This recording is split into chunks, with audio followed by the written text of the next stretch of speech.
From the opinion pages of the Wall Street Journal, this is Potomac Watch. The Republican Party releases a 2024 platform document as Donald Trump disavows an outside agenda for his second term, the so-called Project 2025. Meantime, the North Atlantic Treaty Organization Alliance gets ready to meet this week in Washington as NATO plans to step up its role in supporting Ukraine's defenders. Welcome, I'm Kyle Peterson with the Wall Street Journal. We are joined today by my colleagues, columnist Kim Strassel and editorial board member Kate Batchelder Odell. The Republican National Convention in Milwaukee is now only 1 week away, and a last item on the to-do list for Donald Trump is naming his vice presidential running mate. In an interview Monday on Fox News, he said, "I haven't made a final decision, but I have some ideas as to where we're going," unquote. So stay tuned for that. But one item that is getting settled in the early days of this week is the GOP's 2024 platform.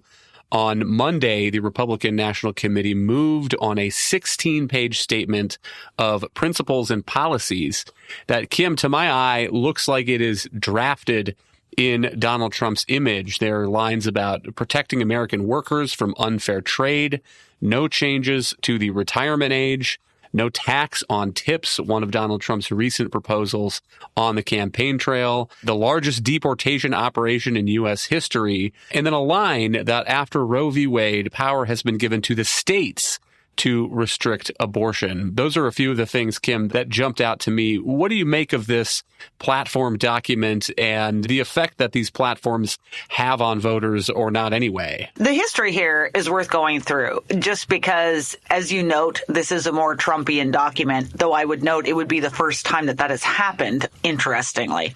If you go back to 2016, that was the last real time the GOP actually addressed its platform. And at that time, at the convention, this was still a moment of upheaval for Donald Trump and Republicans. There was still that big chunk at the 2016 convention that was trying to remove Trump from getting the nomination. So his team was busy with that fight, and as a result, largely left the party delegates to get on with the platform, which they did. And as a result, it was a platform very much in keeping with more past Republican platforms.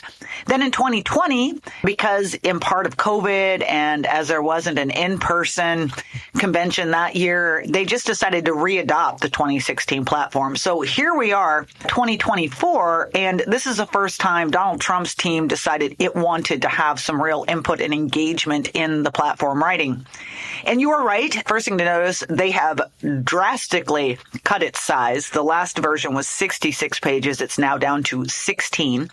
And I think that was purposeful, trying to give the Biden team less to work with, less to dig into and make headlines out of. Very much focused, as you said, on a lot of Trump's priorities in terms of the order that things come out. Obviously, the border is a big one. Taxes are a big one. Ending inflation and the cost of living are a big part of it. Also, national security, etc.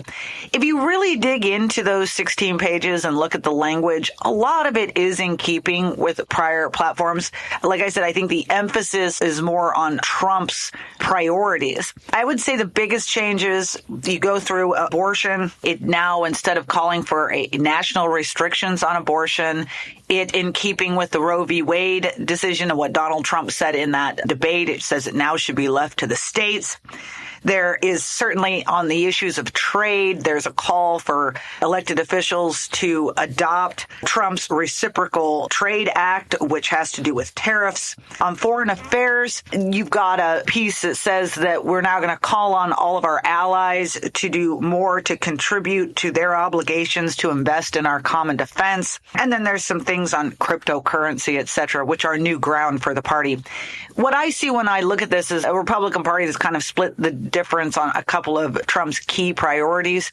He's gotten them in there into the platform mostly as a question of emphasis. There have been some small changes, but not enough to sort of radically restructure the way Republicans have gone in the past. This is going to be out there. You can bet the Biden team will beat on it. These things don't tend to have a lot of legs or currency in the long run, but it does give a sense of the degree to which Trump's people are exerting new influence within the party and the delegate process. process. But on the point about giving the opposition some ammunition to work with, for better or worse, much of this in this Republican platform is the kind of stuff that President Trump is saying in his speeches anyway. And when I say better or for worse on tariffs, for example, I tend to think it's for the worse. But the fact that it's reflecting what Trump is saying out loud in speeches and rallies is part of why, Kate, I think there's this effort to draw more attention by the public to this document called Project 2025. Let's listen to a clip of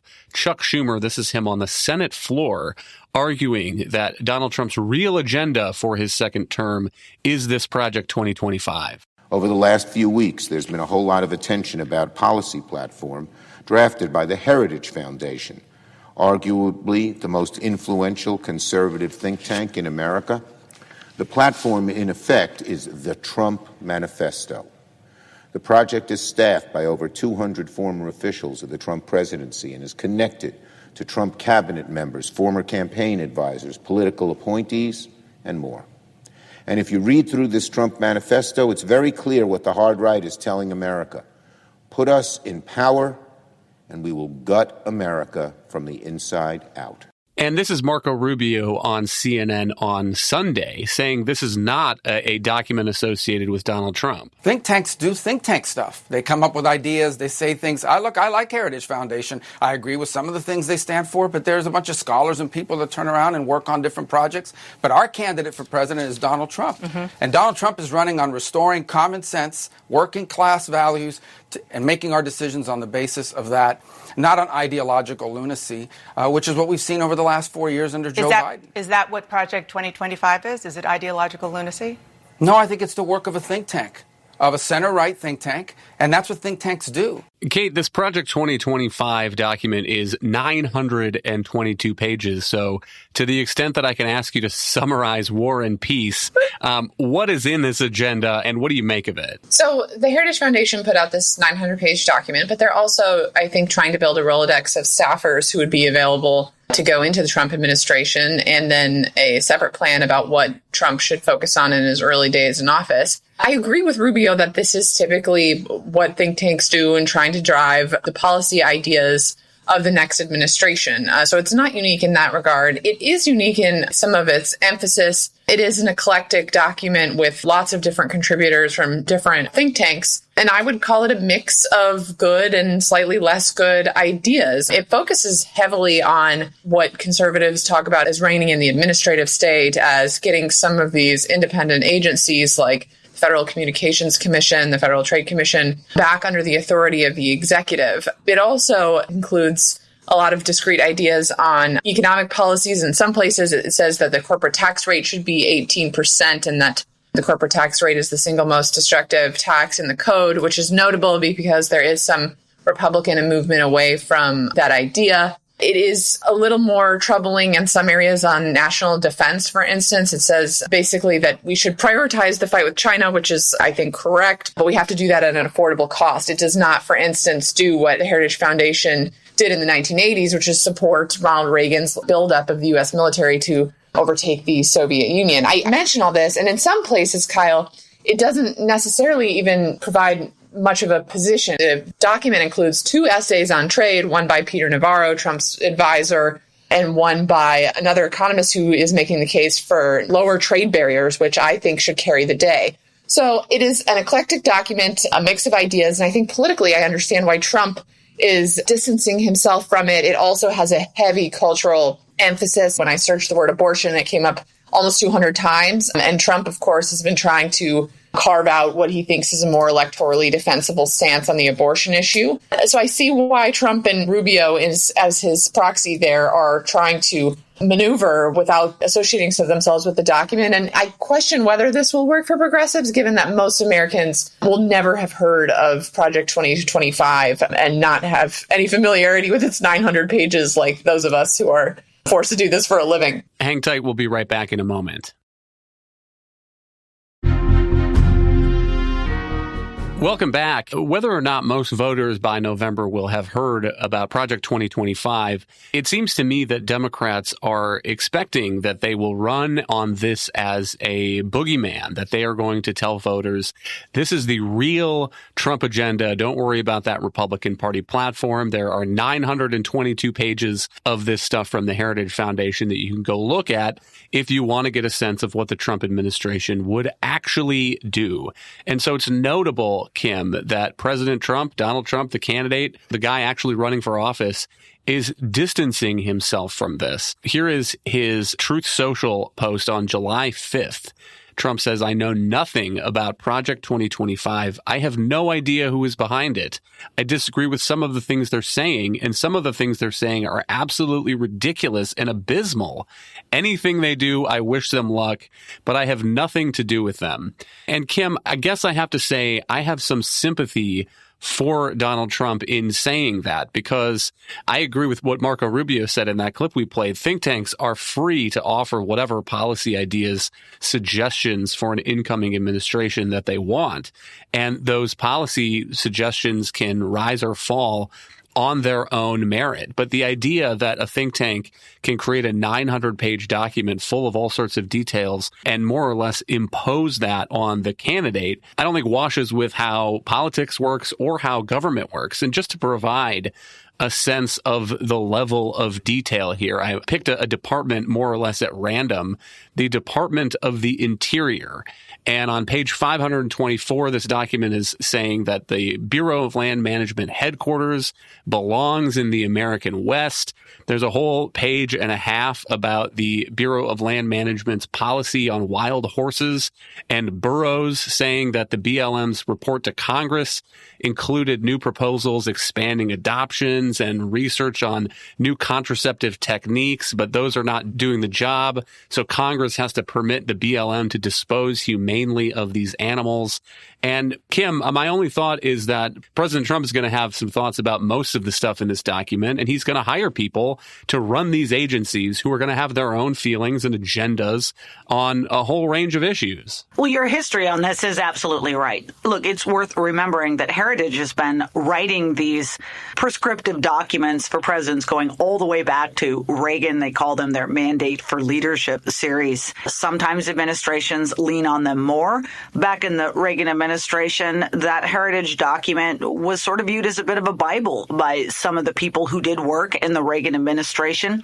And that's because think tanks were newer on the scene, and it was a period of great intellectual thought and ideas generation for the conservative movement. And there were a lot of good ideas. There are good ideas in this current document as well, too. But again, different presidents have decided how far they're going to lean on them or not. We had an equivalent, I would note, when Obama was in office. The Center for American Progress was viewed as an ideas factory for the Obama administration, although I think when you go and look, I mean, they'd have varied success on how much of it actually made it into policy in the end. I do think that Heritage and other think tanks do see what they hope is a potential opportunity here. What Kate noted about this being not just a document, but a bit of a vetting process for people who might go and end up working in this administration, to try to get a list of those and to offer training opportunities for them, to give them a greater sense and understanding of some of the policy issues out there. That's a big part of this project, too. But what Heritage and others looked at is they remember the first Trump administration. And one thing that happened, and it probably worked to Trump's benefit, is he hired really quality people who were the department heads in all of these areas and then let them get on with a lot of their agenda. The White House obviously had ultimate veto authority, but they left it to people who were deeply steeped in a lot of policy areas to do what they thought really would be most far-reaching in their departments. So probably that's motivating this a little bit as well. Trump is absolutely right to disavow it because it is true. It's just a document, and think tanks do think tanking. And we'll see what, if any, influence it ultimately has going down the road. But it is remarkable to me the degree to which Democrats are trying to make it central. I mean, that statement from the Biden administration was remarkable, basically saying Trump is lying to you. He's trying to hide his connection to this agenda. It was written for him. It should scare every American. It would give him limitless powers. powers and allow him to take revenge on his enemies. I mean, none of that is really in this document. And again, I totally believe it. I believe that Donald Trump has not read a 900-page policy document from the Heritage Foundation, okay? So I think he's right to tell the truth in that regard and let everybody know that there will be many other things that are influencing his decisions in office.